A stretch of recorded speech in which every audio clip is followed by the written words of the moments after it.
प्रेक्षकांनो, घरोघरी मातीच्या चुली या मालिकेचा आजचा भाग ऐकला ना, तर तुम्हाला अक्षरशः हसू येईल.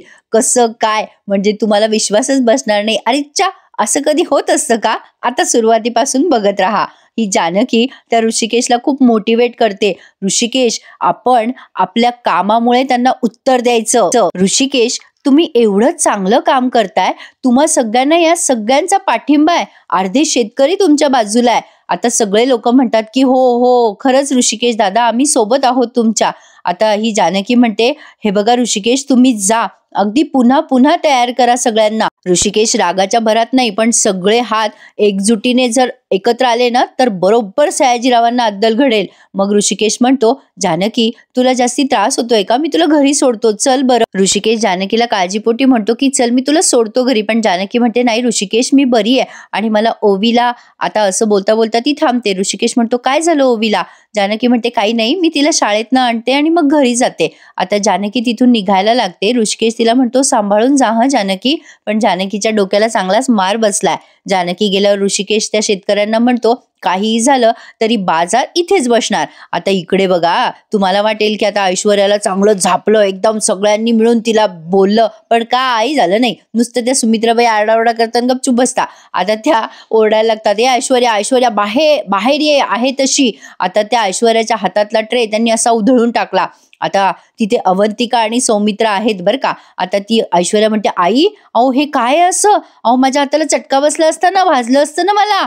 मग लगेच ही सुमित्राबाई म्हणतात, काय ग ऐश्वर्या, तू आम्हाला चटके देतेस ते बरं चालतं तुला? आता ऐश्वर्या एकदम चुप्प बसते. मग सुमित्राबाई म्हणतात, आहेस कोण ग तू? तुला कोणी अधिकार दिला आमच्या ओवीला घराबाहेर काढण्याचा? आता ऐश्वर्या एकदम अगदी निर्विकार आहे, जसं काही झालंच नाही. मग आता हा सौमित्र आणि अवंतिका म्हणतात, काय, आपली ओवी इथे आली होती? मग सुमित्राबाई म्हणतात, हो रे, अरे सौमित्र, आपली ओवी इथे आली होती रे, पण या ऐश्वर्याने तिचा अपमान करून तिला घराच्या बाहेर हकलून दिलं. आता हे ऐकल्यावर काय, ते फक्त बिचारे हे सौमित्र आणि अवंतिका दोघच बाजू घेतात बरं का त्या ओवीची. मग आता त्या सुमित्राबाई म्हणतात, काय वाटलं असेल रे माझ्या ओवीला, माझ्या एवढूशा जीवाला किती वाईट वाटलं असेल तिला. आता मात्र ही अवंतिका चिडते आणि म्हणते, काय ग ऐश्वर्या, तुला मोठ्यांशी बोलायची शिस्त तर नाहीच आहे. अगं पण लहान लेकरांशी वागताना तरी नीट वागत जा ग. अगं तू काय अक्कल गहाण ठेवते का ग बाई? अगं तू वहिनींना घराच्या बाहेर काढलं ते काढलं, पण त्या ओवीला घराबाहेर काढताना तुला लाज नाही वाटली का ग? बरं, आता एवढं सगळं होऊन पण आता म्हणजे बहुतेक तरी ही अवंतिका मोठी आहे ना तिच्यापेक्षा, प्रेक्षकांनो. म्हणजे मला एक्झॅक्टली माहित नाही, पण मला कमेंट करून नक्की सांगा हं. आता एवढं सगळं झाल्यावर पण या ऐश्वर्या म्हणते, हे अवंतिका, आवाज खाली करून बोलायचा माझ्याशी. अर्ध्यापेक्षा जास्त वेळ तुम्ही दोघं जण घरात नसता, त्यामुळे घरात काय घडतं ना ते तुम्हाला माहित नसतं. ऐश्वर्या आता सुमित्राबाईला म्हणते, हो आई, अहो मी मुद्दाम त्या ओवीला घराबाहेर काढलं, कारण ती आता कोणीच नाहीये आपली. अहो ते ऋषिकेश दादा तुमचं श्राद्ध घालायला निघाले ना, आणि ती ओवी आपली कोणीच लागत नाही ना. आता सुमित्राबाई नुसत्या अशा डोळे इकडे तिकडे करता, हा हू करून, असं बापरे असं काय बोलतीये ही. मग ऐश्वर्या म्हणते, अहो आई, कशाला विचार करता तुम्ही? आत्ताच कशाला आठवण आली त्या ओवीला तुमची? अहो तुम्हाला कळतं का आई, त्या जानकी वहिनीचा प्लॅन आहे हा सगळा, मुद्दाम तुम्हाला त्रास देण्याचा. शेवटी सौमित्र बोलतो, अगं ऐश्वर्या, ती काही आमची जानकी वहिनी काही चीप नाहीये तुझ्यासारखी. नाही, ती कशाला ओवीचा वापर करून गेली या सगळ्यामध्ये? सगळे तुझ्यासारखे असतात का ग ऐश्वर्या? आता या सुमित्राबाई नुसत्या या दोघांकडे अशा बघतात. मग लगेच ही ऐश्वर्या म्हणते, हो का, चीप नाहीये का ती? म्हणूनच ती वेषांतर करून आली ना नानांना भेटायला. काय झालं आता, का तोंड शिवली तुमची? टेपा लावल्या का तुम्ही तोंडाला? आता इतका फनी दाखवला ना प्रेक्षकांना आजचा भाग की काय सांगू. ऐश्वर्या म्हणते, अहो आई, त्या जानकीचा प्लॅन फसला, म्हणून ती ओवीच्या थ्रू तुमच्या जवळ यायचा प्रयत्न करतीये. ओवीचा वापर करून घेते ती. म्हणजे ओवीच्या पाठीपाठी ती या घरात आली आणि तिने नानांच्या जीवाचं काही बरं वाईट केलं तर? सुमित्राबाई म्हणतात, पुरे, काही गरज नाहीये तुला नानांची काळजी घ्यायची. मी समर्थ आहे नानांची काळजी घ्यायला. माझ्या नातीशी वाटेल तसं वागायचा अधिकार मी तुला दिलेला नाही ऐश्वर्या. ऐश्वर्या म्हणते, आई अधिकार नाही? अहो ती लोक सावत्रपणा दाखवून गेले आणि तुम्ही मला पर्क करताय. अहो जिच्यासाठी तुम्ही एवढा विचार करताय, ओवीची तुम्हाला काळजी वाटते, अहो त्याच ओवीच्या आईने नानांना जीवे मारायचा प्रयत्न केला, हे तुम्ही का विसरता? लगेच सुमित्राबाई म्हणतात, अगं पण जानकी, जरा ओवीवर काढून हे काय सिद्ध करायचंय तुला? आता ही ऐश्वर्या म्हणते, अहो आई पण. सुमित्राबाई म्हणतात, ऐश्वर्या, या घरात कोणी यायचं कोणी जायचं हा सगळा अधिकार अजून तरी माझ्या हातात आहे. तू तुझ्या हातात हे अधिकार घ्यायचा प्रयत्न करायचा नाही हा. पुन्हा जर असं केलंस तू तर माझ्या इतकं वाईट कोणी नाहीये, लक्षात ठेव. झाला. आता या सुमित्राबाईंनी धमकी दिली, पण त्या ओवीचं पुढे काय झालं ते त्यांनी बघा काय दाखवलंय ते. आता ही ऐश्वर्या काहीच बोलत नाही, चुप्प बसते. म्हणजे एवढीच काय ती तिला दम दिलेला आहे त्यांनी, बाकी काही नाही. झालं गेलं सगळं विसरले. आता या सुमित्राबाई फक्त हळहळ व्यक्त करतात. आता ही ऐश्वर्या निघून जाते तिच्या खोलीत. सुमित्राबाई आता तिथे रडत असतात तेव्हा हा सौमित्र म्हणतो, आई अगं तू नको टेन्शन घेऊ, एवढं नको रडूस. अगं ओवी इथे आलीये हे आपल्याला कसं काय नाही कळलं ग. सुमित्राबाई म्हणतात, हो ना रे सौमित्र, तेच कळलं नाही रे. एवढूसा जीव उन्हातानाचा इथपर्यंत आला रे मला भेटायला. आधीच तिचा जीव बरा नाहीये, आत्ताच दुखण्यातून बरी झालीये लेकरू. अगं अवंतिका तू फोन कर बरं जानकीला, पोहोचली की नाही ओवी घरी, कुठे. सौमित्र म्हणतो, अगं आई तू नको त्रास करून घेऊ, मी तुला पाणी वगैरे आणू का. आता या सुमित्राबाई नुसत्या रडत असतात. आता ही अवंतिका फोन करून बघते जानकीला, तर फोन लागतच नाही. आता ही सुमित्राबाई विचारतात, अगं काय झालं अवंतिका, फोन नाही लागत आहे का. अवंतिका म्हणते, नाही ना आई, फोनच लागत नाहीये जानकी वहिनींना. आता मात्र सुमित्राबाईंना जास्ती काळजी वाटते. त्या विचार करतात, बाई बाई माझी ओवी कुठे गेली असेल आता. आणि आता ही ओवी बिचारी एकटीच रडत बसली. पण कमाले नाही, ओवीची पण एकटं दुकटं फिरायची. आता ती एका ओट्यावरती म्हणजे सार्वजनिक ठिकाणी एकटीच रडत असते आणि नेमकी जानकी तिकडनं येते आणि ओवीला बघते. आता विचार करते, ओवी अशी काय रडतीये. या मोठ्यांच्या भांडणांमध्ये या लहान लेकरांचं फार फरफट होते प्रेक्षकांनो, हे मात्र खरंय. अगदी नवरा बायकोचे भांडणं असू द्या की घरातले भांडणं असू द्या, या सगळ्या गोष्टींचा परिणाम लहान लेकरांवर होतोच, हे खरंय. आता ही ओवी अशी एकटी दुकटी रडत असते तेव्हा ही जानकी तिच्या जवळ येऊन तिला विचारते, अगं ए ओवी रडतेस का आणि एकटी का बसली इथे. ओवी म्हणते, आई मला माहित होतं आपलं घर या दिशेला आहे आणि तू इकडूनच येशील म्हणून मी इथेच बसले होते तुझी वाट बघत. जानकी म्हणते, अगं हो पण काय झालं तुला रडायला. ओवी म्हणते, अगं आई मी अशी घरी गेले असते तर तुम्हाला शोधत बसली असती ना. मग आता जानकी म्हणते, अगं पण तू तुझ्या आजीला भेटायला गेली होतीस ना, मी तुला घरी सोडलं होतं, काय झालं. मग ही ओवी सांगते, हो मी गेले होते तिथे पण ऐश्वर्या आंटीने मला हकललं आणि म्हणाली की इथे परत यायचं नाही कधी. असं ऐकल्यावर ही जानकी म्हणते, काय हकललं. आणि तो सीन आपल्याला फ्लॅश आउट केलाय की ऐश्वर्याने ओवीचा हात धरून तिला हकललं. आता बघा जानकी ठरवते, चल चल ओवी आपण त्या ऐश्वर्याला आता चांगला धडा शिकू, असं म्हणून जानकी निघालेली असते बरं का. आणि मध्येच त्यांनी सारंगचा सीन दाखवलाय. आता सौमित्र अवंतिकाने सारंगला सगळं सांगितलं. सारंग म्हणतो, काय ऐश्वर्याने ओवीला घराबाहेर ढकललं, अशा कशा वागल्या त्या ओवीशी, खूप चुकीचं वागल्या ऐश्वर्या. सौमित्र म्हणतो, चला कशावर तरी एकमत झालं आपलं सारंग. हे बघ मला काही तुझ्याशी भांडायचं नाहीये, पण ऐश्वर्यामुळे आईला त्रास होतोय, आपल्या दोघांमध्ये गोष्टी मारामारीपर्यंत गेल्यात. जानकी वहिनी घराच्या बाहेर असली ना तरी तिथे सुद्धा तिला त्रास दिला जातोय सारंग, तुला कळतं का. अरे ओवीला तर घराच्या बाहेर हाकलून आज ऐश्वर्याने तिच्या लिमिट क्रॉस केल्यात. आता ही अवंतिका म्हणते, सारंग भाऊजी हे खूप चुकीचं आहे. आम्ही हे घर जोडायला आलोय, पण ती ऐश्वर्या, त्या ऐश्वर्यामुळे घरात भांडणं वाढत चालली आहे. हे जर असंच चालू राहिलं ना भाऊजी तर आपण एकमेकांचे चेहरे सुद्धा बघणार नाही. आता या सारंगला यांचं बोलणं पटतं बरं का.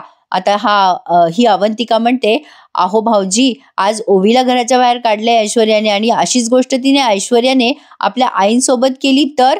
मग आता सौमित्र म्हणतो, सारंग हे कुठेतरी थांबवायला हवं रे, कोणीतरी थांबवायला हवं हे.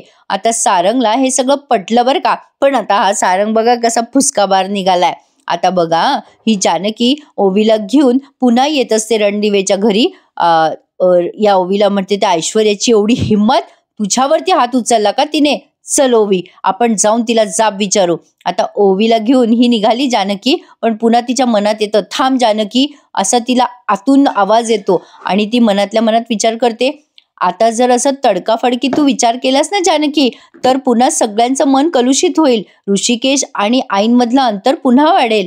ओवी म्हणते, काय झालं ग आई तुला, अशी का थांबलीस अचानक. तू ऐश्वर्या आंटीला ओरडणार ना आता घरी गेल्यावर, तिने मला घराच्या बाहेर हकललं ग आई आणि आजीला पण नाही भेटू दिलं तिने मला. आई आता तू ओरड तिला आणि चांगला दम भर. आता जानकी ओवीलाच डोस पाजायला लागते बरं का. ओवीला म्हणते, ओवी बेटा हे बघ तुला जो त्रास दिलाय ना त्या ऐश्वर्या आंटीने, हे बघ ऐश्वर्या आंटीला त्याची शिक्षा नक्की मिळेल, पण आता नाही, आपण तिला वेळ आल्यावर शिक्षा द्यायची. मग ओवी म्हणते, काय ग आई, कधी मिळणार तिला शिक्षा? तू प्रत्येक वेळेला मला गोष्टी सांगतेस, तेव्हा त्या गोष्टीमध्ये सगळ्या वाईट लोकांना शिक्षा मिळते. मग त्या ऐश्वर्या आंटीला का शिक्षा मिळत नाही? कधी देणार आहे देव बाप्पा तिला शिक्षा? मग आता ही जानकी म्हणते, मिळणार बेटा, मिळणार, नक्की मिळणार. देव देणार ती शिक्षा. तिने तुला घरातून हाकललंय ना. एक गोष्ट लक्षात ठेव बेटा, आपला अपमान झाल्याने आपण लहान होत नाही. तू ध्रुवबाळाची गोष्ट ऐकलीस ना, त्याचा असा अपमान करून त्याला खाली खेचण्यात आलं होतं, पण ध्रुवबाळ रडत बसला का? त्याने निश्चय केला, तो स्वतःचं असं अढळ स्थान निर्माण करतो की तिथून त्याला कोणीही हलवू शकत नाही. आपल्याला असंच आपलं अढळ स्थान निर्माण करायचंय बेटा, जिथून आपल्याला कोणीही हाकलू शकणार नाही. हे मात्र खरंय प्रेक्षकांनो. अशा वाईट लोकांना आपली प्रगती हेच उत्तर असतं. आता ही जानकी म्हणते, एक ना एक दिवस त्या ऐश्वर्या आंटीला देवबाप्पा नक्की शिक्षा देईल बेटा, तू बघत राहशील. जानकी आता असं बोलल्यानंतर ओवी पटकन तिचं ऐकते आणि म्हणते, बरं आई, ठीक आहे. आता जानकी पुन्हा घरी जायला निघते, तेव्हा ती पुन्हा ह्या ओवीला म्हणते, ओवी बेटा, एक सांगू का? म्हणजे मला कळतंय ग, मी तुला चुकीची गोष्ट करायला लावतेय, पण हे चुकीचं केल्यामुळे कोणाचं तरी भलं होणार आहे राजा. म्हणजे बघ, तू आजीकडे गेली होतीस, आजीला भेटायला गेली होतीस, हे सगळं तू बाबांना नको सांगूस. म्हणजे तुझ्या बाबाला खूप त्रास होईल ग. त्या ऐश्वर्या आंटीने तुला असं हकललं वगैरे ऐकून बाबांना त्रास होऊ नये म्हणून तुला सांगते ग मी, की बाबाला सांगू नको. मग आता ही ओवी म्हणते, बरं आई, प्रॉमिस, मी नाही सांगणार बाबाला. आणि आता ती जानकीला बिलगते. आता ही जानकी तिचे लाड करते. पण आता पुन्हा ओवी म्हणते, आई, अगं तुझ्या डोक्याला काय लागलंय? जानकी म्हणते, अगं काही नाही, असंच थोडंसं लागलंय, होईल सगळं बरं ते. जानकी मनात विचार करते, सॉरी ओवी, मी तुझ्याशी अशा प्रकारे लपून छपून वागायचं प्रॉमिस घेतेय, पण ऋषिकेशला जर हे कळलं ना, तर ते कसे वागतील याची मला कल्पना पण नाहीये. ही जानकी आता जरा टेन्शन मध्येच घरी चालली आहे. पण आता इकडे बघा, सौमित्र या सारंगला म्हणतो, सारंग, आता तू हे हलक्यात घेऊ नकोस. अरे तुझ्या ओवीला, सौमित्र सारंगला म्हणत असतो की, सारंग, अरे तुझ्या ओवीला त्रास दिला त्या ऐश्वर्याने, ओवीला त्रास देणाऱ्या या बाईला तू सोडू नकोस सारंग. अरे तू त्या ओवीचा चॉकलेट काका आहेस ना तू. ओवीला कोणी नुसतं वाकड्या नजरेने पाहिलं जरी तरी तुला सहन होत नव्हतं रे सारंग. मग आता अवंतिका म्हणते, अहो सौमित्र, पण मला तर आता असं वाटायला लागलंय की या सगळ्यामुळे जानकी वहिनींना किती त्रास होणार आहे. जानकी वहिनीला कळलंच असेल ना की ओवीला हाकलून दिला ऐश्वर्याने ते. आता हे सगळे नुसते एकमेकांकडे बघायला लागतात. सारंग म्हणतो, आता ऐश्वर्याला याचा जाब मी विचारणारच, असं म्हणून आता हा सारंग ऐश्वर्याकडे गेलाय आणि आता बघा कसा फुसका फटाका होऊन परत येतोय. आता ही अवंतिका म्हणते, खरंच रे सौमित्र, मला टेन्शन आलंय. जानकी वहिनींना हे सगळं कळल्यावर किती वाईट वाटेल त्यांना. ऋषिकेश आता घरी आलाय. जानकी आल्याला विचारते, काय झालं ऋषिकेश, म्हणजे काय म्हणाले शेतकरी? ऋषिकेश म्हणतो, तुझी तब्येत बरी आहे का जानकी? तुला लागलेलं जास्ती त्रास नाही होते ना? आता जानकी म्हणते, मी बरी आहे, पण सांगा ना काय झालं बाजार समितीमध्ये? मग ऋषिकेश म्हणतो, अगं जानकी, लोक अजून ऐकत नाहीयेत ग. म्हणजे लोक जे काही अजून आहे ते सगळ्या प्रकाराने घाबरलेत आणि 2 पावलं मागे गेलेत. मग आता ही जानकी म्हणते, असे कसे घाबरलेत लोक? आता ऋषिकेश म्हणतो, अगं सयाजीरावांचा धाकच तसा आहे बाजार समितीमध्ये, माझी चांगली योजना फेल होते बहुतेक. जानकी म्हणते, नाही नाही, तसं नाही होऊ द्यायचं. माझ्याकडे ना एक कल्पना आहे, म्हणजे तुम्ही त्याचं टेन्शन घेऊ नका, ती मी माझ्या पद्धतीने वर्कआउट करेल. आता ऋषिकेश म्हणतो, अगं जानकी, तू या सगळ्यापासून लांब राहा, आधीच सयाजीराव आपल्या मागावर टपून आहे. मग जानकी म्हणते, हे बघा ऋषिकेश, आपल्याला जिंकायचं असेल ना तर आपल्याला दोघांना मिळून काम करावं लागेल, मार्ग जरी वेगळे असले तरी. ऋषिकेश म्हणतो, पण तू काय करणार आहेस जानकी? जानकी म्हणते, ते तुम्ही माझ्यावर सोडा. आता ही जानकी स्वतः नांगर बिंगर नेणार आहे बरं का शेतामध्ये. आता बघत राहा प्रेक्षकांनो. म्हणून मी म्हटलं की आजचा भाग जरा फनी, हे कुठे कधी असं घडतं का या गोष्टीवर विश्वास बसणं जरा अकल्पनीय आहे, एवढंच. आता बघा, ही ऐश्वर्या तिच्या वडिलांशी फोनवर बोलतीये. आधी तर प्रेक्षकांनो या सयाजीरावांना सुधरवलं पाहिजे. ही ऐश्वर्या आपोआप त्यांच्या मागे नीट होईल. सयाजीराव आणि ऐश्वर्या फोनवर बोलताय. मग ऐश्वर्या तिच्या वडिलांना सांगते, काही नाही, मस्ती आलीये त्या म्हातारीला, त्या ओवीला घराच्या बाहेर काढला ना म्हणून ती म्हातारी माझ्यावर ओरडली, आता बसली असेल तोंड फुगवून. आता का मी त्या म्हातारीच्या पुढे पुढे करायचं का? हेच करत बसायचंय का डॅडा मी? आता मला ना कंटाळा आलाय, मी काही यासाठी नाही आली आहे या घरामध्ये. मग सयाजीराव म्हणतो, पोरी, हे सगळं कशाला टेन्शन घेतेस तू? अगं तो ऋषिकेश मला नडत होता इकडे बाजार समितीमध्ये, मी त्याला चांगली अद्दल घडवली आहे. अगं तो ऋषिकेश तिथे स्वस्तात माल विकत होता, असं झालं तर आमचं तुमचं घर कसं चालायचं? नाही नाही, हेच व्हायला कामा नाही, म्हणूनच मी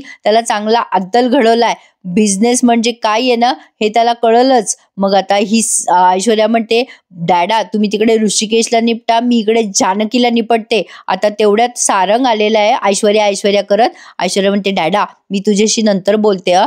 तिकडून सारंग आलेला आहे असं म्हणून आता तिने फोन कट केलाय. मग सारंग ओरडतच येतो आणि म्हणतो, "ऐश्वर्या, ओ ऐश्वर्या, अहो असं काय केल्यामुळे तुमच्या जीवाला शांतता मिळेल?